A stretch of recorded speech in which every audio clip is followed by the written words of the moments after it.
ماشاء اللہ اتنے خوبصورت انداز میں سمجھایا ہے سلمان اظہری صاحب نے. ایک بار ضرور سنیں. ماشاء اللہ سن کے دل خوش ہو جائے گا. اصلی گھر وہی ہوتا ہے نا، باپ کا گھر.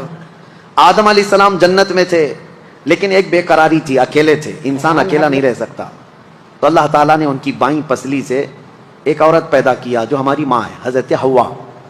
آدم علیہ السلام جب انہیں دیکھتے ہیں حوا کو، جنت میں پیدا ہوئی عورت کہاں پیدا ہوئی ہے؟ جنت میں پیدا ہوئی ہے. جنت کی نعمتیں جتنی حسین ہیں، اسی لیے دنیا میں اسے حسن دیا گیا ہے. آدم علیہ السلام اس کی طرف بڑھنے لگے تو رب تعالیٰ نے فرمایا تمہارے لیے ابھی حلال نہیں، اس کا مہر دو.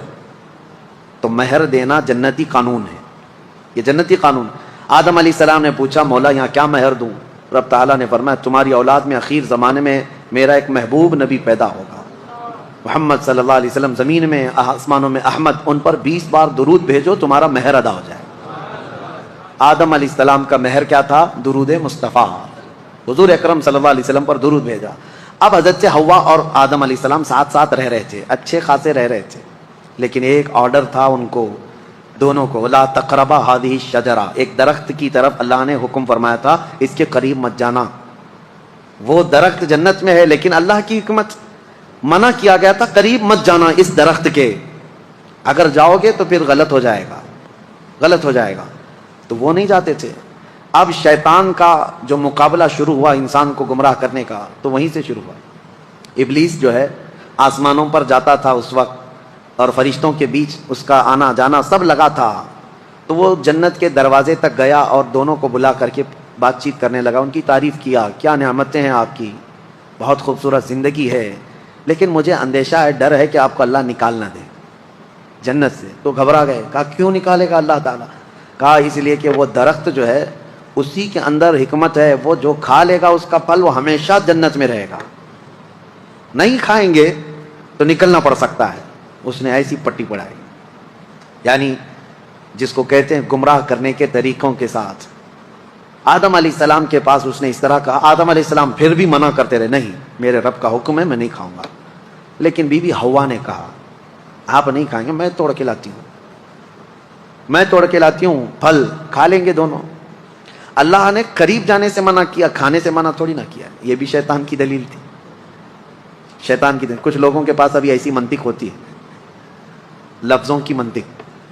یہ نہیں کہا، مقصد کیا ہے اس کا وہ تو پتا ہے. تو حضرت حوا نے کہا میں توڑ کر کے لاتی ہوں. وہ توڑ کر کے لے بھی آئی. وہ کس چیز کا پھل تھا واللہ عالم. درخت سے پھل لے کر کے آئی. آدم علیہ السلام نے آدھا کھا لیا، وہ بھی آدھا کھا لی. جیسے کھائے ان کے کپڑے اتر گئے، جنت میں ہی سے لباس اتر گیا پورا. وہ گھبرائے بہت زیادہ. شیطان اپنا کام کر چکا تھا، وہ چلا گیا. تو وہاں تو درخت تھے جنت کے، ان درختوں سے انہوں نے پتے لیے اور اپنے جسم کو چھپایا. درختوں کے پتوں سے اپنے جسم کو چھپایا. اتنی ہی دیر گزری تھی، قہار و جبار خدا کا اعلان ہو گیا، اہبطوا منہا جمیعا، اس جنت سے تم سب کے سب نکل جاؤ، زمین میں جاؤ. اللہ کا حکم تھا. آدم علیہ السلام اور حضرت حوا ہی تھے، لیکن حکم جمع کے لیے سب کے سب نکل جاؤ. تفسیر میں فرمایا تھے تو دو ہی، لیکن اللہ فرمایا تم سب کے سب نکل جاؤ. حکم کا مطلب مفسرین فرماتے ہیں آدم علیہ السلام کی پیٹھ میں جتنی اولاد تھی سب سے کہا گیا سب نکل کے جاؤ. سب کو حکم تھا کہ سب نیچے آؤ. آئے، لیکن اللہ تعالیٰ نے سب کو الگ الگ جگہ اتارا. جنت سے جو چیزیں اتاری گئی تھی، دو درخت جنہوں نے پتے دیے تھے، اور بعض روایات یہ بتاتی ہیں کہ ایک سانپ تھا، ایک مور تھا، ان کو بھی اتار دیا گیا مدد کرنے کی وجہ سے. یہ بڑے خوبصورت جانور تھے، ان کو بھی سزا کے طور پر اتار دیا گیا، سب کو الگ الگ. حضرت بی بی حوا کو جدہ میں، جو سعودی عرب کا ایک شہر ہے، جدہ کا مطلب جانتے ہیں آپ؟ عربی میں دادی کو کہتے ہیں. ورڈ کا جو میننگ ہے جدہ کا مطلب دادی. شہر کا نام ہی دادی ہے کیونکہ پوری دنیا کی دادی وہاں اتری تھی. اور حضرت آدم علیہ السلام کو ہندوستان میں اتارا گیا. سب کو الگ الگ الگ، ایک درخت کو ادھر ایک درخت کو ادھر، اور آپس میں سب کے دشمنیاں بھی ڈال دی گئیں.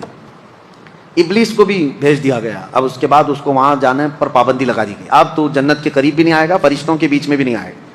اب جب بھی وہ جانے کی کوشش کرتا ہے فرشتے اس سے مار کے بھیجتے ہیں. جو تارا ٹوٹنے کی جو چیزیں نظر آتی ہیں اس کو کہا گیا ہے یہ جو ستارہ ٹوٹنا شہاب ثاقب ہے یہ فرشتوں کی مار ہے. جو شیطان اوپر جانے لگتا ہے تو اسے مار کے بھیجتے ہیں. کیوں جاتا ہے وہ بھی میں بتاؤں. وہ اپنے مریدوں کو کچھ خبریں لے کر آنے کے لیے جاتا ہے. اس کے جو بابا لوگ ہیں، جوتش لوگ ہیں، چٹی والے بھی ہیں، وہ ابلیس جاتا ہے، سن کر کے آتا ہے. فرشتوں کے درمیان بات چیت جو ہو رہی ہوتی ہے نا، اللہ کے احکام بندوں میں ابھی کیا کیا ہونے والا ہے، تو یہ جا کے چوری کرنے جاتا ہے.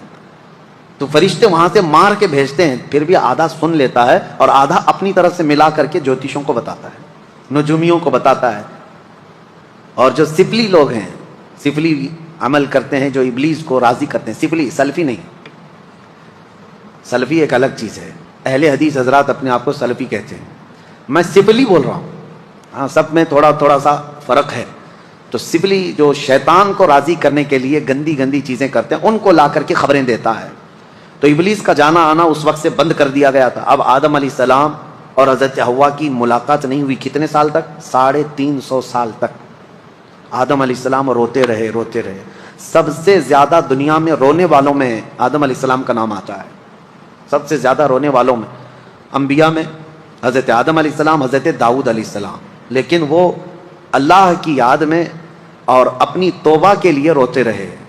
لیکن سارے نبیوں میں میرے مصطفیٰ کا رونا اور تھا. وہ کس لیے؟ وہ صرف اپنی غریب امت کے لیے. اللہ کیا جہنم اب بھی نہ سرد ہوگا، رو رو کے مصطفیٰ نے دریا بہا دیے. میرے آقا نے بھی رویا لیکن اپنی امت کے لیے.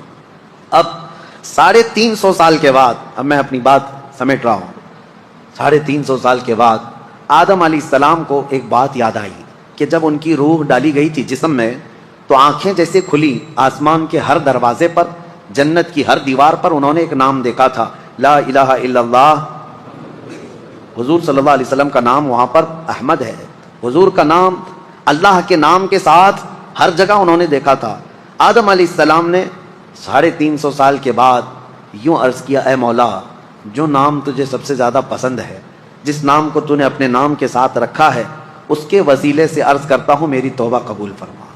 قرآن میں بھی رب تعالیٰ فرماتا ہے، فوراً اللہ نے جبرائیل امین کو بھیجا، ہے صفی اللہ کو حاجت رسول اللہ کی. وہ جہنم میں گیا جو ان سے مستغنی ہوا، میرے آقا سے جو دور ہوا، اعلیٰ حضرت فرماتے ہیں دوزخ میں جائے گا. ہے خلیل اللہ کو حاجت رسول اللہ کی. حضور اکرم صلی اللہ علیہ وسلم کے وسیلے سے توبہ قبول ہوئی. جبرائیل امین علیہ السلام آئے، بشارت دی کہ اللہ تعالیٰ نے آپ کی توبہ قبول فرمائی. اب آپ کو حکم دیا جاتا ہے. آدم علیہ السلام جب آئے تھے تو جبرائیل علیہ السلام خود ہی ان کو یہاں کی کھیتی باڑی اور کام کاج سکھا کر گئے تھے.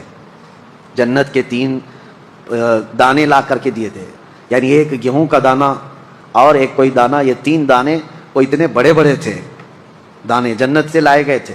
اور وہ بو کر کے اس کی کھیتی اور اس کی فصل اگا کر کھانے پینے کے طریقے، ساری چیزیں آدم علیہ السلام کو وہ دے کر کے گئے تھے.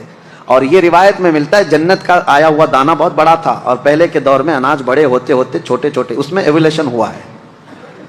اب جو گیہوں کا دانہ وہ پکڑنے میں بھی نہیں ملتا. فرمایا گیا کہ جیسے جیسے انسانوں کے گناہ بڑھتے ہیں اناج گھٹتا جاتا ہے، یعنی ان چیزوں کی مقدار میں کمی آنے لگ جاتی ہے. یہ آخری دور میں گیہوں تو گیہوں، انسانوں کے قد بھی چھوٹے ہو جائیں گے. پہلے لوگ 8-8 10-10 فٹ کے ہوتے تھے، اور آدم علیہ السلام کی ہائٹ تو 60 فٹ کی تھی. 60 فٹ اتنی لمبی بتائی گئی ہے. تو پہلے کے دور کے بعد یہ جو گھٹتی ہوئی آئی ہے. لیکن ایک بات پھر میں بتا دوں، کوئی کنفیوز نہ ہو، اس تھیوری پہ نہ چلے جائے کہ انسان اب بدل گیا. نہیں، انسان ہی تھا، انسان ہی ہے آج بھی. پہلے یہ اور بات ہے کہ ہائٹ بڑی تھی، جسم بڑا تھا، لیکن زمانے کے مرور ایام کے ساتھ ساتھ انسانوں کی ہائٹ کم ہوتی رہی. اور میرے آقا نے فرمایا قیامت کے قریب یہ لوگوں کے قد بھی کم ہوتے چلے جائیں گے. اب قریب اور قیامت کے ناٹے لوگ ہی رہیں گے. ہاں، اور یاجوج ماجوج کی جو شکل بتائی گئی وہ بھی بہت چھوٹی چھوٹی قد کے ہوں گے، جیسے چائنیز ہوتے ہیں.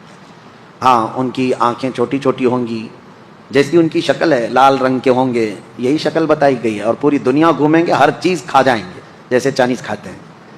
ہاں، یہ اس لیے بھی میں بول رہا ہوں کہ بعض جو دانشور ہیں، ایک امریکہ کے بڑے ڈاکٹر ہیں، انہوں نے کہا میری تحقیق کے مطابق یاجوج ماجوج آ گئے، وہ چائنیز ہی ہیں. دنیا میں سب سے زیادہ تعداد بھی ان کی ہے، اور سب سے زیادہ دنیا میں پھیلے بھی وہی ہیں، اور ہر چیز، ہر کیڑا مکوڑا سب کھاتے بھی وہی ہیں. لیکن ایسا نہیں ہے. یاجوج ماجوج ایک قوم ہے، وہ آئے گی، لیکن وہ اتنے سالوں تک چائنا کی طرح جیتی نہیں رہے گی. ہاں، وہ فساد مچائیں گے، لیکن چند دنوں کے بعد اللہ تعالیٰ ان کی گردن میں ایک کیڑا پیدا کرے گا، کوئی وائرس ہوگا اس زمانے کا، کوئی کورونا آئے گا اور اس سے وہ ایک ساتھ پورے کے پورے ہلاک ہو جائیں گے. اور جو ڈاکٹر صاحب امریکہ کے جو میں کہہ رہا ہوں وہ بڑے دانشور ہیں، مسلم اسکالر ہیں، ان کی تھیوری کے حساب سے انہوں نے جو کہا یاجوج ماجوج یہ چائنیز ہی ہیں، اس اعتبار سے شاید کورونا بھی چائنا میں آیا. ان کے اور یقین ہو گیا ہوگا، ان کو اور یقین ہو گیا ہوگا کہ حدیث میں جو کہا گیا اچھا یہ جو وائرس آیا یہ گردن میں ہی زیادہ پکڑتا تھا، ان کو اور زیادہ یقین ہو گیا ہوگا. لیکن یقین ان کو اس وقت فیل ہو جانا چاہیے کہ چائنیز مرے زیادہ نہیں ہے، لیکن یاجوج ماجوج پوری کی پوری قوم ختم ہو جائے گی. بہرحال بات ادھر ادھر نہ جائے، قد جو ہے کم ہوتا چلا جائے گا قیامت کے قریب. آدم علیہ الصلوۃ والتسلیم کی خلقت کا یہ پورا واقعہ آج سورۃ الاعراف میں ہم نے ملاحظہ کیا ہے. اللہ کریم ہم سب کو قرآن عظیم کی ہر آیت پر عمل کی توفیق عطا فرمائے. حکم یہ ہے اللہ تعالیٰ کا کہ یہ واقعہ بیان کیوں کیا گیا؟ اس لیے کہ اللہ فرماتا ہے کہ شیطان آج بھی ہے جو دور سے تمہیں دیکھ رہا ہے. کہیں جیسے تمہارے باپ اور تمہاری ماں کو اس نے جنت سے نکالا تھا، ایسے ہی دنیا میں تمہیں اللہ اس کی رسول کی رضا سے باہر نہ کر دے. تم ہمیشہ الرٹ رہو، اس کے کسی داؤ کو اپنے اوپر حاوی ہونے نہ دینا. ہمیشہ ایک بات یاد رکھنا، ہم جنت سے آئے تھے، ہم جنت میں ہی جائیں گے انشاءاللہ، اور ہمارا وہی وطن ہے. اسی کو شاعر نے کہا ہے کہ جب تو پیدا ہوا تھا تو روتا ہوا دنیا سے آیا تھا. کیوں؟ اس لیے کہ ہماری روحیں جنت میں تھی، اور جب اپنا اصلی گاؤں چھوٹتا ہے تو روتے ہوئے آتا ہے بچہ. اور شاعر نے کہا ہے اب ایسی زندگی گزار کہ جانے کے وقت سب رو رہے ہوں اور تیرے لبوں پر مسکراہٹ ہو. کیوں؟ اس خوشی سے تم مسکراتے ہوئے جاؤ کہ اپنے اصلی وطن جا رہا ہوں، اپنے گاؤں جا رہا ہوں اور ہمارے باپ کے گھر جا رہا ہوں. اللہ کریم ہم سب کی قسمت میں جنت عطا فرمائے. رمضان کی برکت سے اللہم انا نسألک الجنت ونعوذ بک من النار. اللہم انا نسألک الجنت ونعوذ بک من النار. اللہم انا نسألک الجنت ونعوذ بک من النار. وآخر دعوانا ان الحمد للہ رب العالمین.